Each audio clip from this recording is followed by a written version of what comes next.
আরে বিয়ে করলে তো ভালোবাসা থাকে না, আমি তো তারা সারা জীবন ভালোবাসতে চাই। ভাই এটা আপনি কোন কি? আপনি যারা ভালোবাসেন তারা আপনি বিয়ে না করে ভালোবাসবেন? তুমি তো বিয়ে করছো, প্রথম দিকে যেরকম তারা ভালো লাগতো, যেরকম ভালোবাসতা, এখন কি সেরকম ভালো লাগে, সেরকম ভালোবাসো? আর কইেন না ভাই, জীবনটা যেন জ্বালা পালা হয়ে গেছে, তেজপাতা হয়ে গেছে। প্রত্যেক দিন একই রুটিন, একই চিল্লে পাল্লা, একই ঝগড়াঝাটি, টাকা কামানো, খাওয়া দাওয়া, ঘুমানো, আর এক ফুটাও ভাল লাগে না। বিয়েটা করে ঘাড়ের পর এমন ভাবে দায়িত্ব চাপিয়ে গেছে, জীবন আর কোনোদিন ঘাড়ের থেকে দায়িত্ব নামানো সম্ভব না।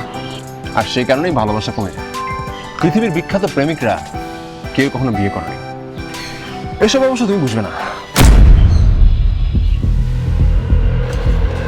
কি রে, এটা ওই ছেলেটা না? হ্যাঁ ভাই, কাপটা রাখো তো, রাখো। হয়েছিল তো ভাই, এটার ভাই আগে ভাই।